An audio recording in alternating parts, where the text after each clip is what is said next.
আসসালামু আলাইকুম, সবাই কেমন আছো? আমি তো আলহামদুলিল্লাহ ভালো আছি। আজকে চলে আসলাম আমার নতুন আরেকটি ভিডিও নিয়ে। আজকে বাচ্চাদের জন্য একটু চিকেন বল বানিয়ে নিয়েছি, তারপর একটু গরুর মাংস রান্না করলাম, আর বাচ্চাদের চিপস ভেজে নিয়েছি। আসলে আজকে বাচ্চাদের দেখা যায় যে এখন নতুন করে একটা বায়না হয় যে স্কুল থেকে আর আসতে চায় না সরাসরি বাসায়, তারা পার্কে খেলে দেন বাসায় আসবে। তো যার কারণে একটু হালকা পাতলা খাবার আমি নিয়ে যাই। আজকে নিয়েছি চিপস আর ফিশ ফিঙ্গার ভেজে নিয়েছিলাম, সেটাই ওরা খেয়ে নিয়েছে পার্কে বসে। আর কমলা নিয়ে নিয়েছিলাম, ওটাও ছিল ওখানে ওখানে ওদের খাইয়ে দিয়েছি। আর ওরা খেলছিল, আমি ঘাস বসে বসে ছিঁড়ছিলাম আর কি। মানে আজকে রোদ ছিল অনেক, ভালোই লাগছিল, একটু ছায়ার মাঝে বসেছিলাম তো, মানে একটু বাতাস ছিল, ভালো লাগছিল আর কি।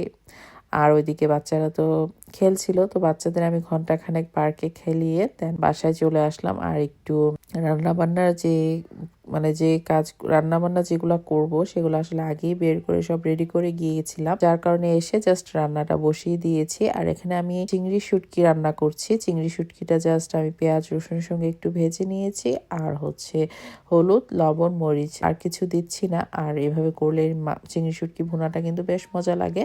আর আমি একটু টমেটো দিয়েছি। আর শুটকির আসলে বাচ্চারা খাবে না, তো বাচ্চাদের জন্য আবার একটু গরুর মাংস কেটে নিয়েছি। আজকের গরুর মাংসটা নিয়েছি একটু ছোট ছোট করে কেটে। আর এখানে নর্মালি পেঁয়াজ পেঁয়াজ আদা রসুন পেস্ট, আবার পেঁয়াজ পেস্টও দিয়েছি, আর হলুদ লবণ মরিচ ধনিয়া জিরা আর একটু গরম মশলার গুঁড়ো দিয়েছি। আর সরিষার তেল দিয়েছি। সরিষার তেল দিলে আসলে মাখানোটাতেই মজার স্মেল চলে আসে। আর এখানে প্যানেও আমি অল্প পরিমাণে সরিষার তেল দিয়ে দিয়েছি। আর এলাচ দারচিনি তেজপাতা কালো এলাচ জয়ত্রী দিয়েছি।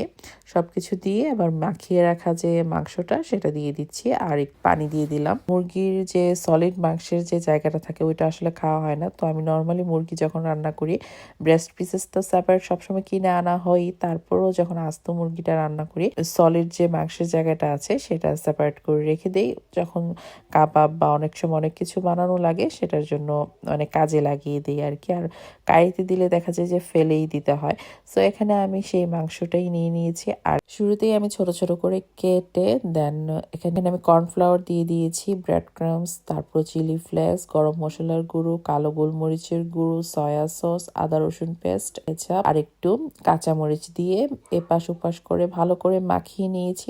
এবার মাংসটাকে আমি ব্লেন্ড করে নেব, বা পাটায় বেটেও নেওয়া যেতে পারে, বাট আমি আজকে ব্লেন্ড করে নিয়েছি। আর এভাবে হাতের মাঝে একটু তেল লাগিয়ে দেন ছোট ছোট বল শেপ করে নিচ্ছি। আর এপাশে আমার মাংসটাও প্রায় কষানো হয়ে গিয়েছে, তো আমি এপাশ ওপাশ করে নেড়ে এবার মাংস যেহেতু ছোট ছোট করে কেটে দিয়েছি আজকে, তো আলুটাও ভাবলাম একটু ছোট ছোট করে কেটে দিই। আর এদিকে আমার যে বলগুলা বানাচ্ছিলাম সেগুলো সবগুলা বানিয়ে নিয়েছি, আর আলুটাও প্রায় কষানো হয়ে গিয়েছে।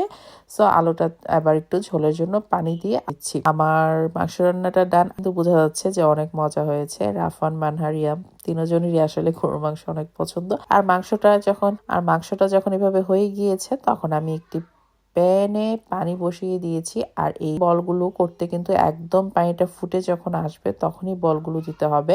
ঠান্ডা পানিতে দেখা যাবে যে বলগুলো যদি দেওয়া হয় তাহলে মানে এটা দেখা যাবে খুলে যাওয়া বা ভেঙে যাওয়ার সম্ভাবনা থাকতে পারে। তো 5-6 মিনিটের মতো হবে আমি বলগুলো এভাবে সেদ্ধ করে নিয়েছি। আর এই সেদ্ধ করা অবস্থাতেই মানে যখন ঠান্ডা হবে তখন ফ্রোজেন করে রেখে দেওয়া যেতে পারে, বা যখন বাচ্চারা খাবে পরবর্তী সময়ে একটু তেলের মাঝে ভেজে ওদের দিয়ে দেওয়া যাবে। প্লাস মেহমানদারিও করা যাবে, মেহমানরা কিন্তু দিলে বুঝবেই না যে এটা ঘরে বানানো, মনে করবে যে এটা রেস্টুরেন্ট থেকে আনা। এতই মজার একটা নাস্তা এটা। আর আমার বাচ্চারা তো মাশাআল্লাহ একটাও রয়ে যায়নি, কেচাপ দিয়ে এটা সবগুলো শেষ করে ফেলেছে। মাশাআল্লাহ অনেক মজা হয়েছিল। ছোট্ট একটি ভিডিও সবার সঙ্গে শেয়ার করলাম, আশা করি সবাই ভালো থাকবা সুস্থ থাকবা। আল্লাহ হাফিজ।